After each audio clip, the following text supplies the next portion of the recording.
안녕하세요, 윤테크입니다. 아이폰 17 시리즈 정식으로 출시를 하고 이제는 많은 분들께서 수령을 하셨을 것 같아요. 저도 17 프로맥스와 에어는 받았고요. 기본형은 아직 받지 못했는데요. 그래도 프로가 인기가 많지 않을까라고 생각을 했었고, 에어가 새로운 폼팩터이기 때문에 궁금해 하시는 분들이 많을 거라고 생각을 했어요. 그런데 기본형이 너무 인기가 많아서 부랴부랴 기본형도 뒤늦게 사전 예약을 했고 다음 주 초쯤 받을 수 있을 것 같습니다. 17 프로맥스와 에어를 구매하고 저는 자연스럽게 프로맥스를 먼저 세팅을 하고 메인폰으로 사용을 해야겠다, 그리고 에어는 서브폰으로 사용을 하면서 콘텐츠 각을 좀 봐야겠다라고 생각했는데 어제 하루 만져보고 생각이 바뀌었어요. 저는 당분간 아이폰 에어를 메인폰으로 사용하고 프로맥스를 서브폰으로 사용하면서 콘텐츠를 만들어 보려고 해요. 그 이유는 딱 한 가지입니다. 일단 프로맥스가 너무 무거워요. 14 프로맥스 때도 제가 그냥 버티고 썼었는데 이번에 더 무거워진 이 17 프로맥스를 제 손목이 버텨내지 못하더라고요. 안 그래도 요즘에 직업병 때문에 편집을 하다 보니까 손목이 좀 통증이 오기 시작했어요. 그래서 약간씩 몸을 사리고 있었는데 17 프로맥스를 딱 드는 순간 제 손목이 감당할 수 없다라는 결론이 하루 만에 나더라고요. 거기다가 최근에 사용했던 폴드 7이 상대적으로 가볍게 출시를 하면서 손목이 조금 부담을 덜었었는데 갑자기 이렇게 또 무거운 폰을 쥐게 되니까 상대적인 역체감도 영향이 있었습니다.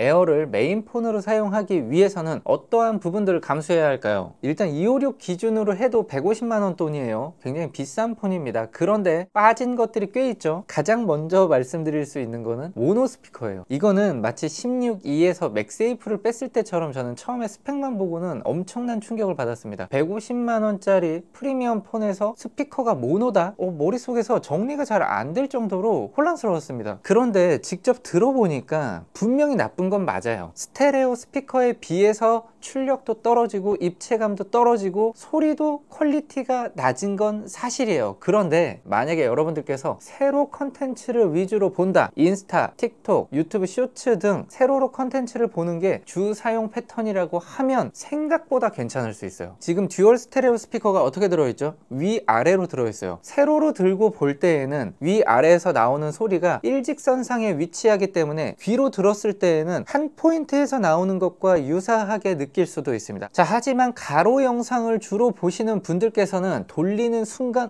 뭔가 이상한데? 한쪽에서만 나오는데? 라는 거를 느낄 수 있어요. 물론 음량 차이가 있고 입체감 차이가 없다고 하는 게 아니에요. 그냥 이렇게 들고 볼 때에는 어느 정도 아이폰에서 나올 만한 소리가 나오기는 해요. 만약에 무거운 폰을 꾸준히 써오셨던 분들이라고 하면 뭐 이 정도 200g 넘어가는 거 난 괜찮아 라고 생각하실 수도 있는데, 가벼운 폰을 경험하다가 다시 넘어가려는 분들께서는 생각보다 역체감이 꽤 있을 거예요. 자, 그리고 에어를 선택하게 될 때 또 한 가지 가장 큰 걱정거리 뭐죠? 배터리입니다. 2800mAh에 불과한 물리적인 배터리를 극복할 수 있을까? 아무리 적응형 배터리 최적화의 달인이라고 하더라도 이게 과연 가능할까? 라고 생각을 했습니다. 물론 이것도 하루를 사용했기 때문에 완벽하게 확신할 수는 없지만 제가 테스트를 해본 결과에서는 이것도 생각보다 괜찮은데? 라는 생각이 들었어요. 100% 충전을 해놓고 스리드마크 익스트림 스트레스 테스트를 쭉 돌렸습니다. 2시간이 경과했을 때 둘 간의 차이는 10%에 불과했어요. 물론 이 10%가 엄청나게 크다라고 느끼실 수도 있고 하루에 사용량이 많은 분들께서는 에어가 부족하다고 느낄 수 있습니다. 그리고 혹시나 부족하다고 하면 이렇게 꼭 149,000원짜리 정품 배터리가 아니더라도 시중에서 판매를 하고 있는 맥세이프 보조 배터리를 사용하면 되기 때문에 괜찮지 않을까 라는 생각도 했습니다. 아니, 가볍게 쓰려고 샀는데 배터리 부착해서 쓸 거면 에어를 왜 사냐? 정확하게 맞는 말이에요. 저도 그런 의견을 가지고 있고요. 그런데 이거는 선택을 할 수 있잖아요. 프로맥스의 경우에는 가볍게 쓸 수 있는 패턴을 만들 수가 없습니다. 무조건 무거운 걸 참고 써야 돼요. 그런데 에어는 가볍게도 쓸 수 있고 이러한 선택지의 영역으로 봤을 때는 자유도가 높다. 그리고 그냥 봤을 때는 일단 얇고 예쁜 폰인 건 또 맞잖아요. 자, 그래서 저는 선택을 할 수 있다라는 관점에서 에어를 높게 사고 있습니다. 3D마크 익스트림 스트레스 테스트 결과값을 한번 보여드리면 확실히 스로틀링도 빨리 걸리고 발열에 있어서도 조금 더 취약하고 성능도 더 낮게 나와요. 프로맥스에 비하자면 에어가 모든 부분에서 성능적으로는 딸릴 수밖에 없어요. 최고 온도는 44도 정도를 나타냈고요. 프로맥스의 경우에는 41도, 40도 초반을 나타내면서 둘 간의 차이는 2도에서 3도 정도 났습니다. 하지만 손으로 만져봤을 때에는 그 차이가 엄청나게 많이 난다라고 느껴지지는 않았어요. 특히 알루미늄 유니바디로 제작이 되면서 베이퍼 챔버까지 넣은 프로맥스의 경우 저는 손바닥으로 느껴지는 열감이 확실히 좀 줄어들지 않을까라고 생각했는데 손에서는 큰 차이를 느끼기 어려울 거예요. 긱벤치 6 스코어도 돌려봤습니다. CPU, GPU 스코어 모두 프로맥스 쪽이 훨씬 더 좋은 스코어가 나왔습니다. 일상적인 사용 패턴에서는 에어 정도의 스코어도 부족함이 없을 거라고 생각합니다. 자, 그리고 에어가 부족한 점 여기서 끝이 아니죠. 후면 카메라가 싱글 카메라입니다. 초광각도 없고 망원도 없습니다. 초광각이 없으니까 확실히 아쉽기는 해요. 자, 그리고 아이들 사진, 음식 사진을 찍을 때 망원을 주로 사용하셨던 분들이라고 하면 또 허전할 수 있습니다. 이 부분은 그런데 타협이 어려울 수도 있습니다. 나는 망원이 꼭 필요하다, 초광각이 꼭 필요하다 라고 한다면 에어를 선택하시면 안 될 것 같아요. 제 경우에는 후면 카메라로 사진을 찍는 경우가 그렇게 많지가 않아요. 일단 사진 찍는 거를 그렇게 좋아하지 않고 일상을 기록하는 일도 습관이 되어 있지 않다 보니까 좋은 걸 보더라도 카메라를 꺼내서 찍는 일이 그렇게 많지 않습니다. 가끔 셀피는 찍거든요. 오늘 좀 뭔가 마음에 들었을 때, 아니면 주변과 나를 함께 담고 싶을 때. 이번에 센터 스테이징 기능도 들어오고 센서가 정사각형으로 바뀌면서 가로 모드로 돌리지 않아도 가로 사진을 세로로 찍을 수가 있게 됐잖아요. 그렇기 때문에 저는 이 부분에 있어서 업그레이드 요소가 에어를 선택하게 된 이유 중에 하나이기도 해요. 세로로 쥐고 가로 사진을 찍을 수 있다는 게 어떻게 보면 발상의 전환이잖아요. 저는 개인적으로 이번에 업그레이드된 부분 중에서 가장 실용적인 옵션이라고 생각을 합니다.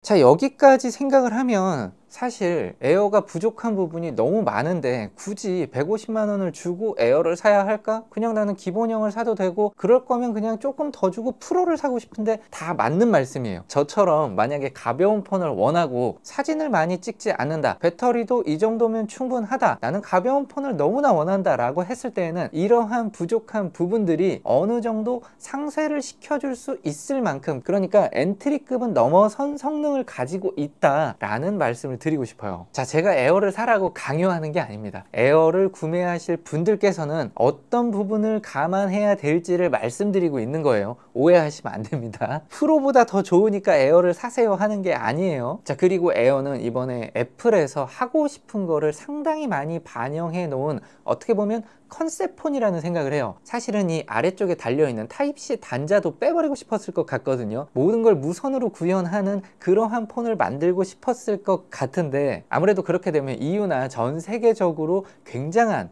문제가 발생할 수도 있기 때문에 못 낸 거라고 생각을 합니다. 맥세이프를 통해서 무선 충전을 하고 에어팟을 통해서 무선으로 음악을 듣고 에어드랍을 통해서 사진을 전송할 수 있기 때문에 사실은 생태계를 갖춰 놓은 분들께서는 타입C 포트를 사용하지 않는 분들도 있을 수 있어요. 이번에 에어를 보면 또 한 가지 놀라운 게, 카메라 플래토라고 불리는 이 상단을 제외하고는 아래쪽은 모두 다 배터리로 채웠다라고 볼 수 있어요. 물리심도 빼면서 이심 전용으로 출시를 했기 때문에 전체를 다 배터리로 채우게 된 건데요. 이러한 도전은 저는 애플이니까 가능하지 않았을까라고 생각해요. 이거는 애플을 칭찬하는 게 아니라 지금까지 애플이 쌓아온 브랜딩, 이렇게 다양한 라인업을 가지고 있기 때문에 자신감 있게 내놓은 게 아닌가라는 생각을 해요. 만약에 라인업이 에어 한 대다 라고 한다면 이렇게 못 냈을 거예요. 성능을 찾는 분들께는 프로를 사면 되잖아 라고 이야기를 하고, 가성비이면서 합리적인 소비를 하고 싶어 라고 하면 그럼 기본형을 사 라고 이야기를 할 수 있기 때문에 우리의 컨셉 방향에 맞는 사람들만 쫓아와, 그리고 너희들은 우리가 다음에 그리는 그림까지 함께 와라, 이 다음 변화에 선발대로 삼은 게 아닌가 생각합니다.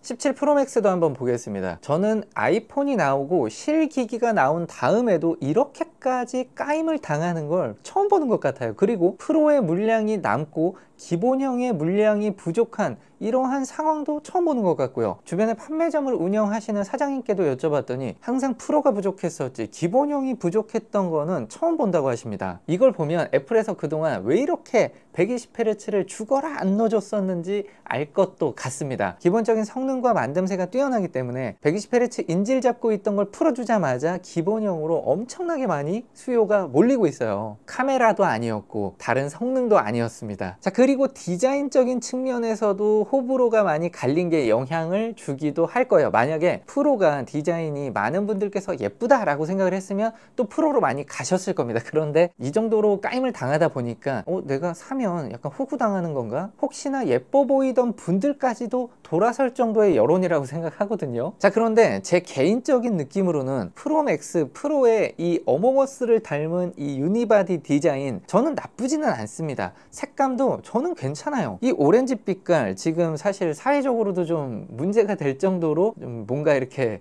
좋지 않은 이야기들도 많이 나오고 있는데 실물로 딱 보면 나쁘지 않거든요. 지금 손목에 있는 에르메스 색깔과 비교를 해보더라도 그렇게 많은 차이가 나지는 않아요. 보시면 그동안 제가 가지고 있던 오렌지 빛깔 중에서 고급스럽다 라고 생각하는 제품들을 가지고 나왔거든요. 뱅앤올룹슨의 11 그리고 애플워치 10 에르메스 버전이에요. 이렇게 보면 이질감이 많이 느껴지나요? 특히 아이폰 17 프로 맥스와 뱅앤올룹슨 11의 경우에는 거의 유사하지 않나 라는 생각을 하거든요. 하지만 11이 나왔을 때는 이 정도로 까이지 않았습니다. 물론 코드리스와 휴대폰이라는 카테고리의 차이가 있고 브랜드의 차이가 있죠. 하지만 너무 감정적인 의견이 나오고 있는 게 아닌가라는 생각도 합니다. 저는 사실 이번에 무게만 조금 가벼웠으면 이번 프로맥스를 굉장히 만족하면서 오랫동안 메인폰으로 썼을 것 같거든요. 너무 잘 만들었다, 고급스럽다, 미쳤다 이 정도는 아니지만 이 뭔가 변화가 또 어느 정도 납득이 가는 부분들도 생긴단 말이에요. 자, 그러면 액세서리도 한 번씩 보여드릴게요. 에어부터 볼까요? 그래도 에어와 17 프로맥스의 투명 케이스를 보면 에어는 사실 투명 케이스가 아니에요. 이름에서부터 아이폰 에어 케이스라고 적혀 있고요. 17 프로맥스는 클리어 케이스라고 적혀 있습니다. 이게 왜 그런가 하고 봤더니 열어보니까 알겠어요. 에어의 경우에는 이 불투명 재질로 되어 있습니다. 클리어 케이스가 아니에요. 전혀 투과가 되지 않죠. 그리고 만져보면 애기 젖병 소재로 만들어진 것 같아요. 에어가 얇기 때문에 PC 소재를 써서 클리어 케이스로 제작을 했을 때에는 아마도 탈착이 굉장히 어려웠을 겁니다. 위쪽으로 벗겨도 벗겨질 만큼 탈착은 수월해요. 저는 개인적으로 위쪽보다는 아래쪽으로 빼시는 걸 추천드립니다. 버튼감은 정품인 만큼 상당히 좋고요. 카메라 컨트롤 부분도 막혀 있어요. 10배 줌에서 1배 줌까지만 초광각이 없기 때문에 뭔가 허전하긴 하네요. 자, 무게 두께 자력도 한 번씩 측정을 해드리겠습니다. 케이스 단독 무게입니다. 21.7g. 폰을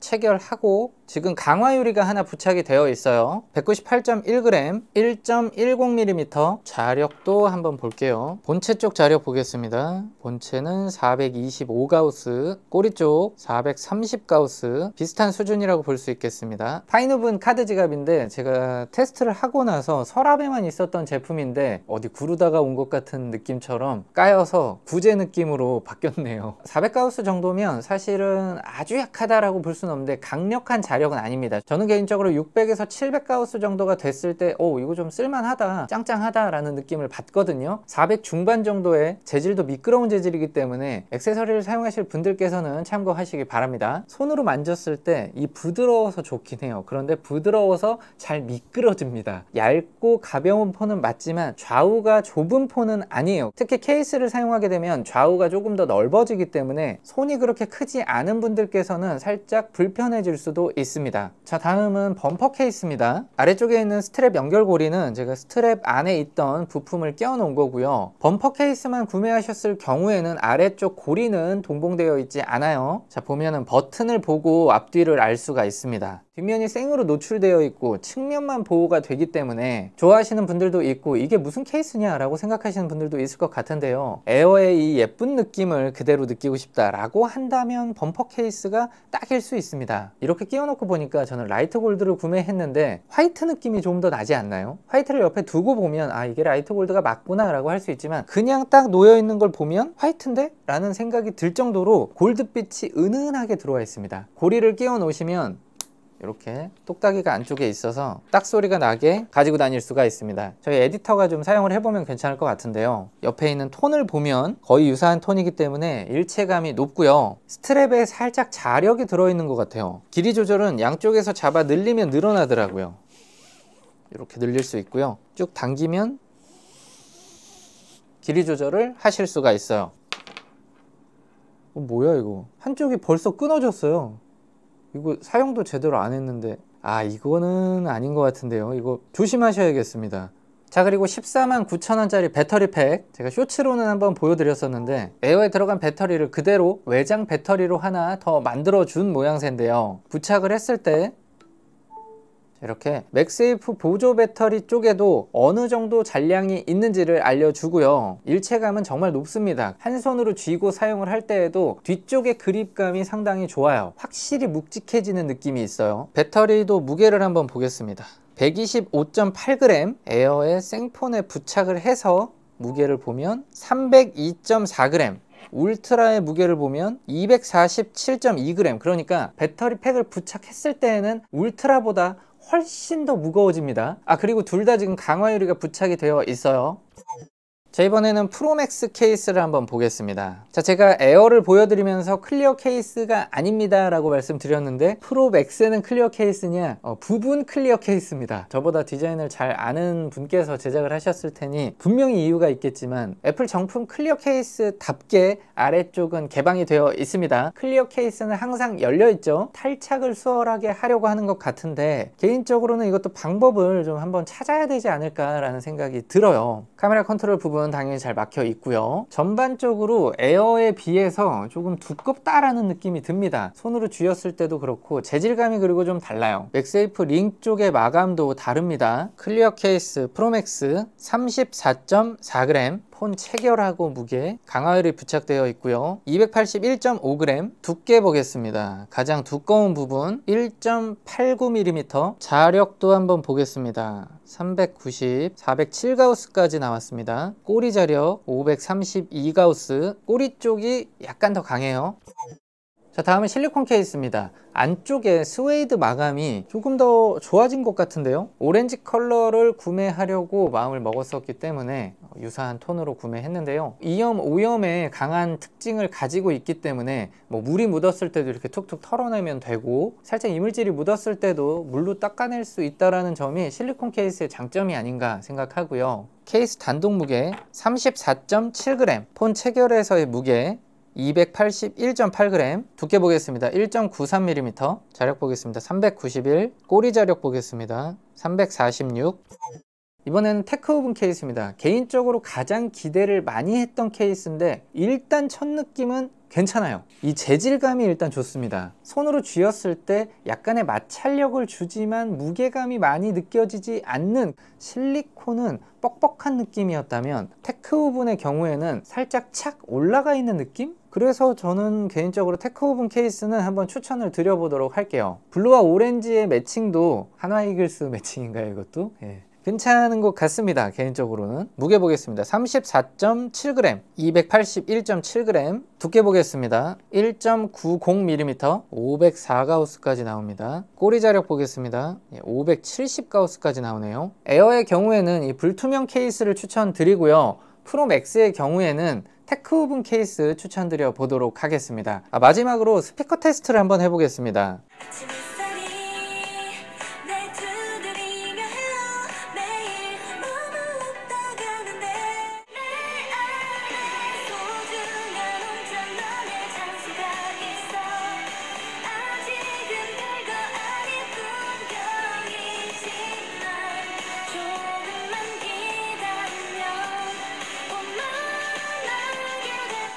아침 햇살이 날 두드리며 hello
에어의 경우에는 스피커가 모노이기 때문에 음량 자체가 확실히 많이 작다라는 걸 느낄 수 있었고요. 16 프로맥스와 17 프로맥스의 차이를 생각해보면 취향에 따라 다를 수도 있는 영역인 것 같습니다. 저는 16 프로맥스 쪽이 제 취향에는 조금 더 맞아요. 17 프로맥스는 조금 더 스테레오 이미지를 만드는 것 같은 느낌인데, 이게 이제 포인트가 두 개가 아니라 동축에서 위아래로 스테레오 이미지가 나오는 거다 보니까 가로 영상을 볼 때에는 조금 더 체감을 할 수 있지만, 세로 사용이 많은 분들께서는 이 부분이 오히려 좋지 않아졌다라고 생각할 수 있습니다. 전체적으로 음색이 좀 부드러워졌어요. 자, 그리고 에어팟 프로 3와 애플워치 SE3도 함께 구매를 했습니다. 첫 느낌만 간단히 말씀을 드리자면 에어팟 프로 3 좋아진 건 맞습니다. 그런데 저는 에어팟 프로 2가 이미 충분히 좋았어요. 특히 노이즈 캔슬링 성능 같은 경우는 여기서 더 좋아질 게 있을까 싶었는데 조금 더 좋아진 거는 맞습니다. 하지만 그래서 넘어갈 만 하냐라고 물어보면 글쎄요, 저는 고장난 게 아니라면 그대로 쓰셔도 될 정도의 체감이라고 생각하거든요. 궁금함이 있고 에어팟 어차피 한번 사면 오래 쓴다 라고 생각해서 나오자마자 사는 게 이득이다 라고 생각한다면 저는 그것도 맞다고 생각을 해요. 하루 이틀밖에 사용을 안 해봤어요. 그래서 조금 더 사용을 해보고 이번에 새롭게 추가가 된 심박수 기능부터 통역 기능까지 얼마나 실생활에 유용할지는 테스트를 해보고 말씀드리도록 하고요. SE3 같은 경우는 이번에 진짜 잘 만든 것 같아요. 가격 차이를 보고 기능적인 부분 그리고 여러 가지를 고려했을 때 SE3가 상당히 합리적인 소비라고 생각을 합니다. 아이폰에서는 기본형이 인기를 얻고 있다면 저는 애플워치 그동안 입문을 미뤄왔던 분들이라고 하면 특히 러닝이나 다양한 운동을 하고 계시는 분들께는 정말 좋은 아이템이 될 것 같고요. 수능이 얼마 남지 않았는데요. 수능 선물부터 연말 선물까지 애플워치 SE3 좋은 아이템이 될 것 같다는 생각이 듭니다. 아이폰 에어부터 프로맥스 그리고 에어팟 프로 3, 애플워치 SE3까지 간단하게 보여드렸습니다. 액세서리도 보여드렸고요. 오늘 영상에서 궁금한 점이 있었다고 하면 댓글로 문의해 주시고요. 여기까지 봐주셨다면 구독, 좋아요 부탁드리겠습니다. 시청해주셔서 감사합니다.